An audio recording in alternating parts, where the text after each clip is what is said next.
On screen তো প্রতিটা নায়কের প্রেমে পড়ি, অন স্ক্রিন তো প্রতিটা নায়ককে ভালোবাসি, আর অফ স্ক্রিন সবাই আমার বন্ধু সুলভ আমার সাথে। সবাই, কেউ যারা সিনিয়র আছেন বড় ভাইয়ের মতো, কেউ যারা আছেন ফ্রেন্ডলি, কেউ আছেন ফ্যামিলি ফ্রেন্ডস এরকম, কিন্তু না ওরকমভাবে প্রেমের সম্পর্কতে জড়াতে পারিনি, সুযোগ হয়নি। সুযোগ না, আসলে মন থেকে আসেনি। কাজের মধ্যে মন থাকলে না ভাইয়া ওই জিনিসটা আসে না, ফ্রি টাইমই তো পাওয়া যায় না যে একটু কথা বলবো, একটু গসিপ করবো, ওটা হয় না, হয় না।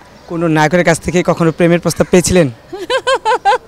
এটা তো বলা যাবে না, এটা হয়তো বা পেয়েছি, হয়তো বা ভদ্রভাবে সুন্দরভাবে মানাও করেছি যে না আমি এই জিনিসের জন্য না, বা it's not my cup of tea, পেয়েছি। কতজন নায়ককে রিজেক্ট করেছেন?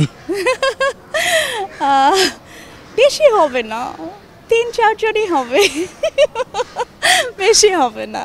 বাট আনম্যারিড 2 জন, আর বাকি মনে হয় ডিভোর্সি অথবা ম্যারিড এরকম কিছু। অ্যাঞ্জেলিক ফ্রেশ এয়ার ফ্রেশনার, মুহূর্তেই মন মাতানো মনোরম সুবাস, জাগিয়ে তোলে এক স্নিগ্ধ অনুভূতি। অ্যাঞ্জেলিক।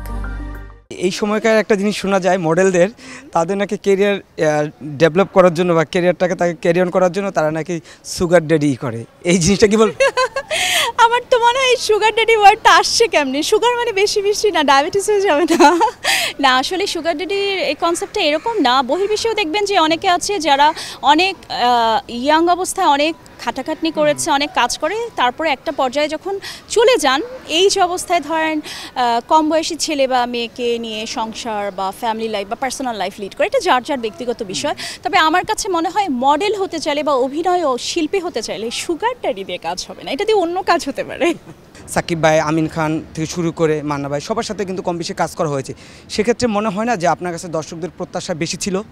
হ্যাঁ ছিল হয়তো, বা আসলে আমার পড়াশোনাটা শেষ করা জরুরি ছিল।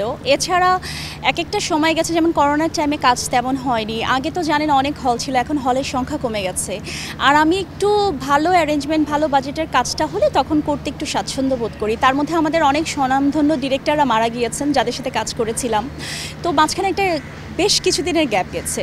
তো আমার পড়াশোনা শেষ হওয়ার পর আমি এখন আবার চিন্তা করেছি আস্তে আস্তে একটু একটু করি। এখন সিচুয়েশন ভালো হচ্ছে, ভালো কাজ হচ্ছে, দর্শকরা আসলে হলে আসছেন, তারা অ্যাপ্রিসিয়েট করছে, এই জন্যই আবার কাজে ফেরা। এই যে এখন আবার কাজে ব্যাক করছেন, বা এই সময়টা কিন্তু খুবই চ্যালেঞ্জিং, নতুনরা আসছে, নতুনরা অনেক ট্যালেন্ট, কি মনে হয় তাদের সাথে একটা হেলদি কম্পিটিশন দিতে পারবেন? ইনশাল্লাহ পারবো। আসলে কম্পিটিশনের কিছু নাই, নতুনরা আমাদের কাছ থেকে কিছু শিখবে, আমরাও শিখবো, পুরাতনদের কাছ থেকে শিখছি। আমি যখন নতুন ছিলাম তখন যদি প্রমিনেন্ট হিরোরা আমাদের সাথে কাজ করে থাকে, আমাদেরকে স্পেস দিয়ে থাকে, তো পরবর্তী আমরাও সবাইকে স্পেস দিব। আর আমার ওই যে বললাম, কখনোই টার্গেট ছিল না আমি নাম্বার 1 নায়িকা হব। আমার অলওয়েজ চিন্তা ছিল যে আমি ভালো একজন আর্টিস্ট হব, দর্শকের মনে আমার জন্য সম্মান, শ্রদ্ধা, ভালোবাসা থাকবে, এবং আল্লাহ না করে আমার কিছু হলে ওনারা আমার জন্য কষ্ট পাবেন, আমার জন্য দোয়া করবেন, এটাই আমার চাওয়া। আচ্ছা, এই যে অভিনয় যেহেতু কমিয়ে দিয়েছেন, সেভাবে সে অর্থে দেখা যাচ্ছে না, কখনই কি কোনো আক্ষেপ কাজ করে যে আসলে আমার এটা প্রাপ্য ছিল, বা আমি এটা পাইনি, বা আমার এটা হওয়া দরকার ছিল হইনি, এটা দরকার ছিল, এরকম কোনো কিছু? আপনি যেটা বলছেন আমি পাইনি এটা না, আমার আক্ষেপ কাজ করে আমি পড়াশোনার কারণে, এটা আমার সেকেন্ড হোম, আমার ফিল্ম ইন্ডাস্ট্রি বা আমার মিডিয়া ইন্ডাস্ট্রি, এটাতে বরং আমি অনেক কিছু দিতে পারতাম, দেইনি। কারণ যেহেতু একটু পড়াশোনার জন্য আমার ব্রেক নিতে হয়েছে। আপনারা তো জানেন 75 to 80% প্রেজেন্স লাগে একটা ক্লাসে এক্সামে বসতে হলে, যার কারণে হয়তো বা অনেক ভালো ভালো প্রজেক্ট আমি করতে গিয়েও করতে পারিনি, বা অনেকে মনে কষ্ট দিয়েছি, অনেক ডিরেক্টরকে বলেছি আপাতত পারছি না, বরং আমি মনে করি আরও কিছু দেওয়ার ছিল, আমি দিতে পারিনি।